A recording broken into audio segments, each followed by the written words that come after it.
Coming up on the channel today, we're going to talk about another thing that's close to a lot of vinyl collectors' hearts, and that is cover art condition.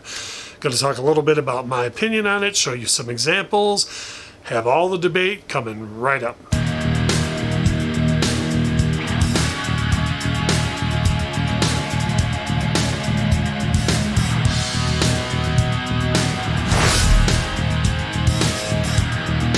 Hi, my name is Russ, and this is the Infectious Groove Podcast Vinyl channel. If you haven't already, make sure that you subscribe to the channel. We have new vinyl videos every week. There's links in the description for all sorts of stuff. You can join us in our Facebook group, our vinyl discussion group. You can subscribe to the Infectious Groove Podcast. You can leave a comment below. You can like this video. You can watch other videos on here. There's playlists, all sorts of stuff for you. We always have a couple of different varieties of videos every week. This one is our topic of discussion surrounding something to do with vinyl and the vinyl industry. And today we are talking cover art condition, because this is something that I've heard people in my personal life debate about quite a bit.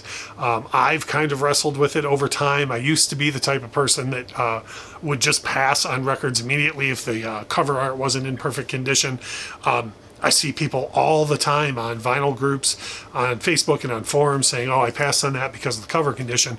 And I'll give you some examples in the video of both what I feel are some records in pristine condition that I received that way, either bought them used or new, and some that I feel like my updated policy, for lack of a better term, has led me to owning. And the big phrase that I live by now is, you don't play the cover art, you play the LP. And for me personally, I think there are so many great albums and pressings that get passed up on because of issues with the cover. You know, a cutout, like an old promo cutout, really dinged up corners, or even, you know, rips or price tags on the affixed to the actual cover art. And again, you know, if you will pass on a pressing because of that, you know, I used to be the exact same way, but now I pick up so many great sounding pressings that the record itself is in such great shape that I've just kind of gone past worrying about the cover art before. Now, when I get a record and it's in great shape, I've shown on the channel before, if you're a longtime viewer of the channel, you know, I put inner sleeves on everything that I have. The rice paper, you know, anti-static inner sleeves I put on every single record that I have. I put outer sleeves on every single record that I have, so whenever I get an LP, it generally goes right into an outer sleeve. So if I have something that comes in perfect condition, I try to keep it in that condition. I'm not saying I just go around throwing LPs around, but if I run into something that wasn't in that condition to begin with, these days I'm totally fine with the cover art being whatever it is, as long as the LP itself is in great shape. And a couple of examples that I pulled to share is, like, for example, this here, Linda Ronstadt's Greatest Hits, extremely common record, right? You know, something that you could probably find in pristine condition. But this here, there was a huge white gouge out of the cover of the LP. And years ago, I would have just passed on this and said, "Oh no, I'm not dealing with that." And actually, the day that I purchased this, there were 2 copies in the store, and someone else wanted the other copy of it. And I literally said out loud, "Hey, you don't play the cover," you know. And I took this one with this big, huge white gouge out of it. But the LP itself is in fantastic condition, and it was, you know, $1 or $2 cheaper because of the huge gouge in the cover. So why not? You know, another thing that a lot of people get very, very upset over, and again, outer sleeves do help with this, is ring wear. You have a copy of Joe Jackson's Look Sharp here, and actually there's also someone wrote their name in the white part of the shoes. And again, now I've sleeved this up inner and outer once I got it, but I'm not opposed to getting, you know, this is a $4 fantastic sounding pressing of Look Sharp. I'm okay with that little bit of ring wear that came you know, pre-owned, and I'm even okay with whoever wrote their name on it, because for me, It's more about, throwing this on and listening, blasting, is she really going out with him, than it is worrying about it being in perfect shape. A couple of Pink Floyd examples that I'll use here real quick. One is the Echoes, the very best of Pink Floyd box set. I got this new from a local record store, and just for me personally, I just chose to just split the cellophane here on the side and kept the box wrapped in that, because at the time I didn't have any outer sleeves that were big enough to hold a box like this. And then the inner LPs are all in there, and they're within anti-static sleeves on the inside of that. However, a box set by Pink Floyd that I went the total opposite way with is Pulse.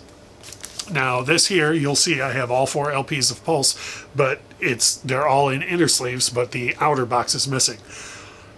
If you go on Discogs and you take a look at what a original pressing of Pink Floyd Pulse is going for these days, you will see an insane amount of money that they sell for. This one here, someone put on Discogs, I want to say 5, 6, 7 years ago, and the seller was very, very clear about that he had the 4 LPs, that they were in great shape, and he had the box, the book that came with it, the 12-inch size hardcover book. If you know Pulse, there was a 12-inch hardcover book that came with it. But he was missing the outer box. And I don't care. I'm going to file it away. When I go to play this, I'm going to take off that outer box anyways and get out these 4 LPs. And I can't stress enough, these 4 LPs were in, or remain in, pristine shape. And they sound wonderful.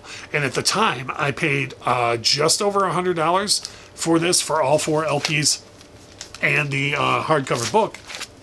So for me, I know a lot of collectors and record collectors that would have just passed on that pressing of Pulse and said, well, if it doesn't have the whole thing, I'm not going to pick it up. But again, for me, this has provided hours and hours and hours of entertainment for something that we would have just taken the box and set it off to the side. Now, and when I've bought box sets over time, the Ozzy box set that I've featured on the channel, or the Prince box sets, or the Beatles mono box set, I do take those boxes and store them in a climate controlled area, and I keep them nice, but that's just, I don't, trash those things. But if I get a deal on something that comes without something like that, as long as the record's in great shape, that's cool for me. So that's a little bit of my thoughts on just condition of cover art as a whole. I may have opened even a whole other thing with the box sets and the outers on those. I'm not sure how people feel on that. But if you watch the channel for any amount of time, you know that the thing that matters more to me, it's awesome that you took the time to watch this, but it matters more to me to have the discussions below. So if you would please, if you've enjoyed the content, please make sure to leave a like on the video, because that helps us grow. But more important than anything, I really would like you to drop some comments below and let me know what you think. Have you passed on pressings because of problems with cover art? Would you buy a pressing like that Pink Floyd one, or would you pass on that completely? Has your stance changed over time? I want to hear from you. I love having those big music discussions, and no matter what, thank you so much for watching.